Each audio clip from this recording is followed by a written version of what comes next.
2 shots to the torso, 1 to the head. Even the doctor could only shake his head.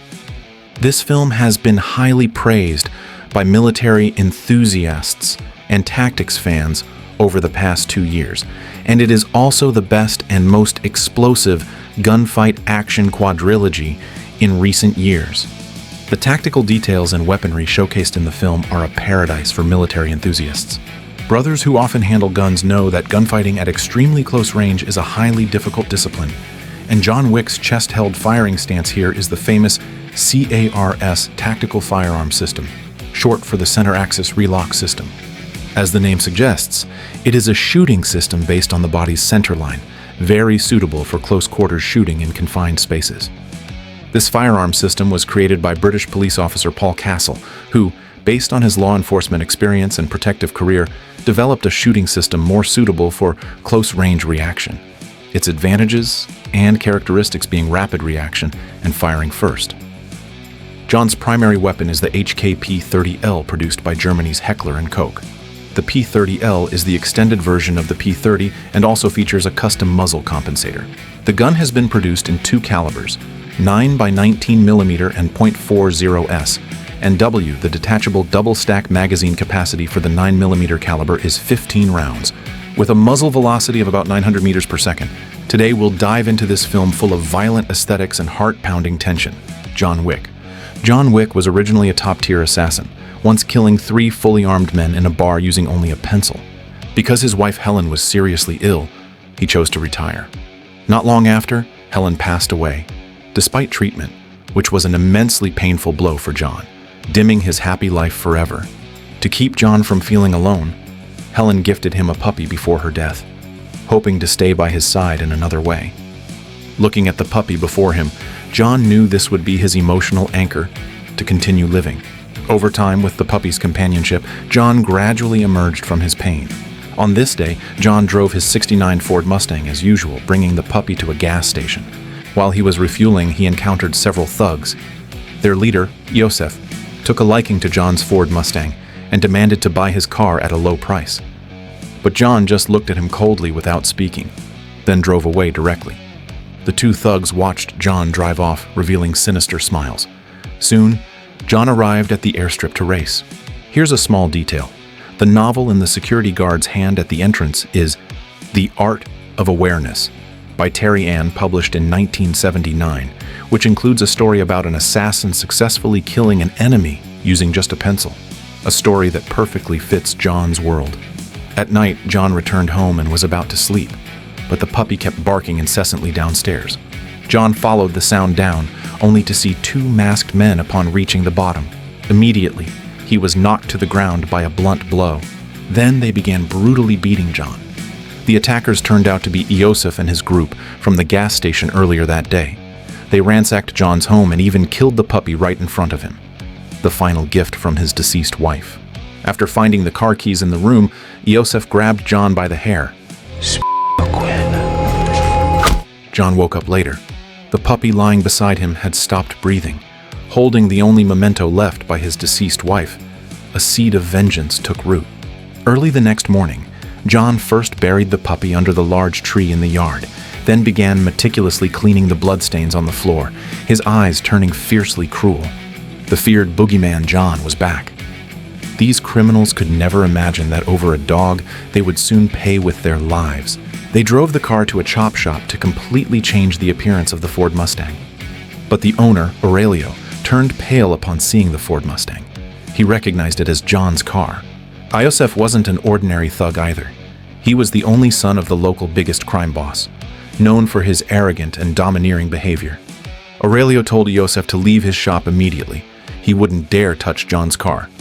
But Yosef still didn't grasp the seriousness, even foolishly angering Aurelio, who punched him in the face.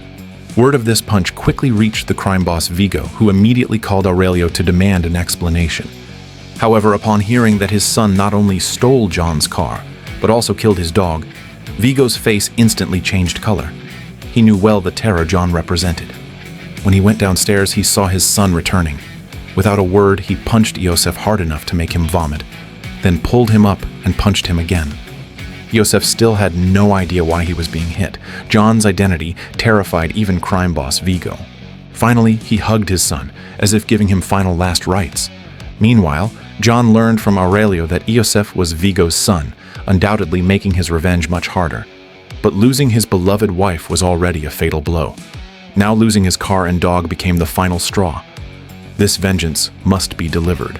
John then returned home, took a sledgehammer to the basement, and began smashing the floor. The previously unbreakable concrete instantly cracked. Pulling away the rubble revealed a long sealed box, an arsenal fit for a king, filled with gold coins, guns, and ammunition. The two in the middle are John's primary sidearms, the HKP-30L, equipped with muzzle suppressors mainly to reduce muzzle flip. Beside them are two compact Glock 26 pistols, typically used as backups. Each gun here has a spare magazine. Below is a COP 21,245 Tanto combat dagger, the standard issue knife for the U.S. Navy and Marine Corps.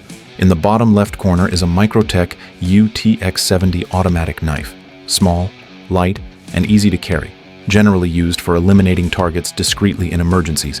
On the right are A&M-14 TH-3 incendiary grenades, which burn at temperatures reaching 2,200 degrees Celsius and can even sustain burning underwater for 30 to 45 seconds. Meanwhile, Vigo knew exactly what kind of force John represented, but the trouble caused by his son was something the father had to bear with all his might. He called John, hoping he would spare his son, his voice tinged with fear and pleading. But John didn't say a word, hanging up the phone directly. At this moment, Vigo knew John's revenge had begun, but he still couldn't bear to see his son killed, so he decided to strike first, sending 12 assassins to eliminate John. John, however, began preparing for a shower at a leisurely pace. Here we can see the tattoos on John's back. On his left shoulder is a burning hellhound. On his right shoulder is a wolf's head howling at the moon. These two designs are often found on prisoners in Russian prisons, symbolizing rebellion against authority and oppression. The tattoo in the center of his back is praying hands on a cross pattern, indicating John is a devout and faithful man. The Latin phrase fortis fortuna adiuvat across his upper back means fortune favors the bold. This is actually the motto of the 3rd Battalion Marines at Marine Corps Base Hawaii in Kaneohe Bay, both a nod to Keanu Reeves' Hawaiian heritage and a hint that the John he portrays has a Marine Corps background. He then began suiting up in his professional hunting attire. As he dressed, it's visible that his watch is worn face inward, and this can be seen in many scenes afterward. This face-inward style is standard practice for special forces and security personnel, mainly to avoid the watch face reflecting light and revealing their position. After putting on his assassin custom suit, he picked up his pistol and turned off the lights. At the same time, the assassins had quietly infiltrated John's home. John's hunting hour had begun. John first surprised and killed one person from the shadows, then disarmed the second person, shot the third person in the knee, immediately killed the second person, and then finished off the third. He used his familiarity with the terrain to relocate quickly before enemies arrived. Fighting in the dark, the assassins' guns were equipped with tactical flashlights, which, while aiding target identification in low light, also posed the risk of exposure. John then reloaded, turned, threw an enemy over his shoulder, shot an enemy in the shadows, and delivered a finishing shot. Precise gunplay swiftly wiped out the first wave of assassins. Immediately, the second wave began, with assassins using Glock 17 pistols fitted with short-barreled suppressors and also equipped with tactical flashlights. When an enemy's tactical light swept over John's position, he stepped out, incapacitated the first man, used him as a human shield, quickly shot the second, and didn't forget a finishing shot. Every shot was clean, every movement precise, as he single-handedly took down over a dozen assassins. He then encountered his most troublesome opponent yet. When the two met, John grabbed his hand first, who in turn grabbed John's gun, leading to an intense hand-to-hand struggle. When the last enemy was knocked down and tried to struggle, John mercilessly stabbed him 3 times. Just then, the doorbell suddenly rang. Seeing the flashing police lights outside, John guessed why they had come. Noise complaint. Noise complaint. Seeing the floor littered with bodies, the officer simply took off his hat, signaling he was off duty, and turned to leave. John then called and ordered a meal for 12. The door opened. 5 body cleaners entered, used 12 Universal Assassin gold coins for the 12 bodies, cleaned the bloodstains from the scene, and finally packed up and removed all the bodies. Learning the assassins he sent were completely wiped out, Vigo didn't show the slightest surprise. After all, he knew John's capabilities. He then issued a bounty notice, setting the bounty at a staggering $2 million. He then approached John's associate Marcus, offering him double the bounty to join the hunt. Meanwhile, home was no longer safe, so John checked into the Continental. This is a hotel under the Assassin League, a safe haven for all assassins. The Continental has one famous rule: no killing is permitted on the hotel premises, so it provides a neutral zone for this underworld society. That night, John found the hotel manager Winston and learned from him that a bounty had been placed on his head, and all assassins would be coming for him. So, after successfully getting the location of Vigo's son Iosef, John immediately returned to his room to prepare his weapons and gear. 1 soft ballistic vest, 2 HK P30Ls, 4 P30L magazines, 2 Glock 26, 4 A&M 14 incendiary grenades, 1 UTX-70 automatic knife, 1 CA-415 assault rifle. John then put on the vest, secured the dagger, and prepared to activate slaughter mode. Soon, he appeared outside the club where Iosef was partying, and the killing officially began.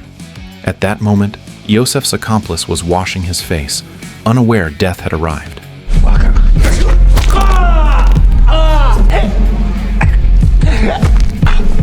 Where's yours?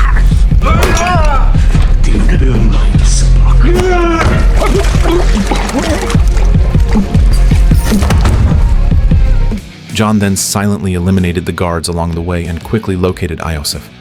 But just as he was observing, a hitman spotted him. The commotion of their fight alerted everyone. Seeing John, Iosef's legs instantly went weak. John formally initiated the Mozambique drill. The specific operation involves firing 2 shots to the target's torso to incapacitate, followed swiftly by a shot to the head to ensure the target is dead. After emptying the G26, he immediately switched to the P30L and began pursuing Iosef for the kill. Protected by his men, Iosef managed to escape to the 2nd floor, with John in close pursuit, fighting his way up. But this floor was practically a gangster den, filled with bodyguards protecting Iosef. Fortunately, John was experienced, landing headshots with every bullet, no shot wasted. Note the detail: the P30L has a 15-round magazine capacity, and John reloaded after every 15 shots. After reaching the 3rd floor and confirming temporary safety, John swiftly reloaded his gun. Here it's visible that while changing magazines, John maintained vigilance against enemy movements, completing the reload without looking at the magazine or pistol. Note John's magazine grip. Index finger extended along the front of the magazine to guide it into the magwell, allowing him to keep eyes on the target during the reload and perform it smoothly, even in darkness. He then launched a new wave of attacks, first unbalancing enemies in close combat before shooting vital areas. At this moment, Iosef fully realized John's terror and kept running to evade his attacks. The assassin's principle is that every shot must be lethal, so John wouldn't fire unless he had a precise aim on Iosef's position. Just as Iosef was about to escape, John was intercepted by a hitman who suddenly arrived and then shot him. Although the body armor blocked the 9mm bullet's penetration, his body still absorbed most of the kinetic energy. And this assassin was arguably the strongest opponent John faced in the film. In real life, he is a stuntman, proficient in various martial arts with top-tier reaction time and endurance.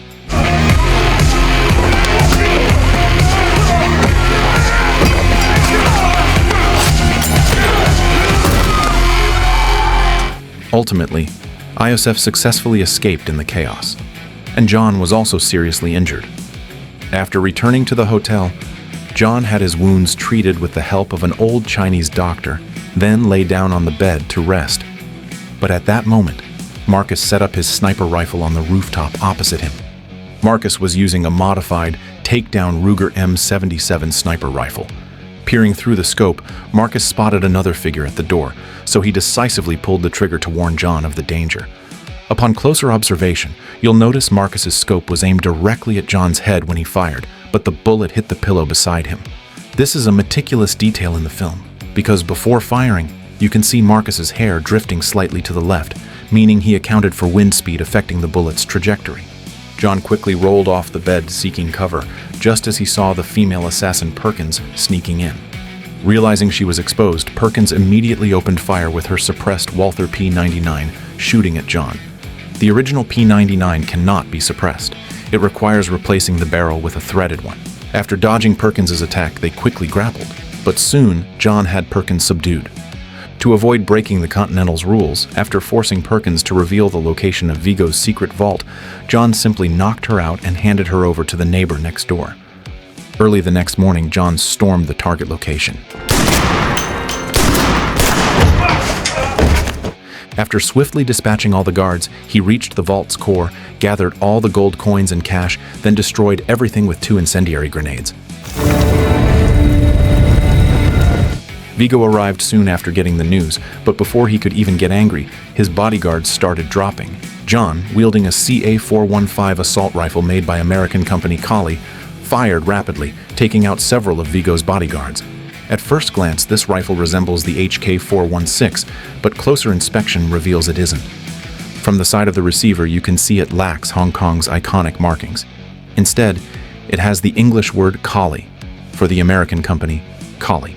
This gun is their replica version of the HK-416, named the CA-415. The CA-415 seen in the film is a modified model. It features a shortened barrel equipped with a holographic sight, has a vertical grip, and uses 30-round double-stack polymer magazines, firing 5.56 by 45mm NATO standard ammunition. Ensuring continuous fire, John smoothly switched to his pistol. The dual pistol interchange and tactical application were executed perfectly. He then reloaded, preparing for another round of fire, but suddenly a car rammed into him, knocking John to the ground. He was defeated by this bodyguard once again. When John woke up, he was tied to a chair, restrained by Vigo and his bodyguard.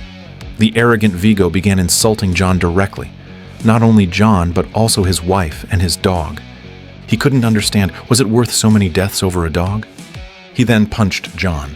This finally pushed John over the edge, and he retorted, So you can either hand over your son, or you can die! As soon as he spoke, Vigo's bodyguard placed a plastic bag over his head. Meanwhile, Marcus had arrived, setting up his Ruger M77 and shooting one bodyguard dead. As John's former partner, he didn't want to see the legendary figure die like this. John seized the chance to break free, grappling with the other bodyguard. A swift chokehold finished him, then John used a knife to cut the zip ties. He then picked up a Kel-Tec KSG shotgun fitted with a holographic sight and vertical grip and chased after Vigo's direction. John quickly took a shortcut and intercepted Vigo before he could leave. The Kel-Tec KSG is a bullpup configuration, dual-tube magazine pump-action shotgun designed and produced by Kel-Tec. After forcing Vigo's car to stop, John unloaded into the front windshield. Seeing this, Vigo had no choice but to get out of the car. Under John's pressure, Vigo revealed his son's location. Iosef was now protected by an impenetrable fortress, surrounded by guards. But he still underestimated John's capabilities and didn't realize the imminent danger. Iosef's companion was even playing a game in the room. Here's a very subtle detail. The character name he used in the game was Neo, exactly the character Keanu Reeves played in The Matrix.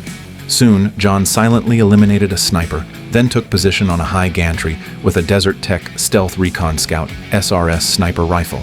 This is a multi-caliber bullpup bolt-action sniper rifle introduced in 2008 by Desert Tech. Its top MIL STD 1913 Picatinny rail can mount various day-night optics, and it features magazine releases on both sides for left-handed users.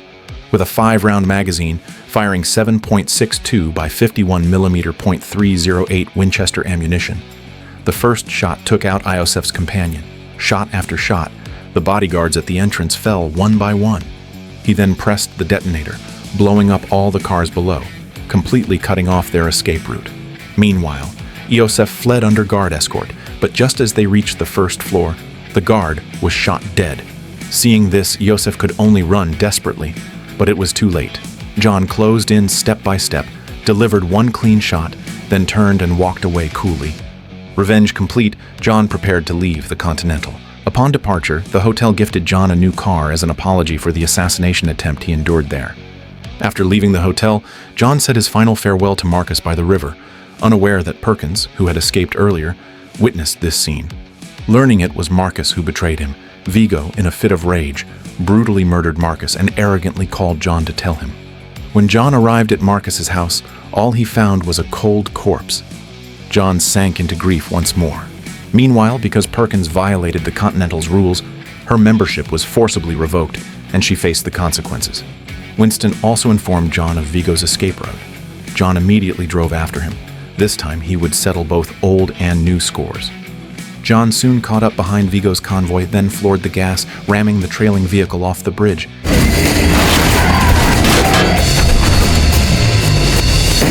He then repeatedly rammed Vigo's car until it was completely disabled. Bodyguards in the car grabbed their guns and began firing wildly at John. Seeing this, John and his car became one. The vehicle transformed into the deadliest weapon, and his P-30L pistol fired like a submachine gun.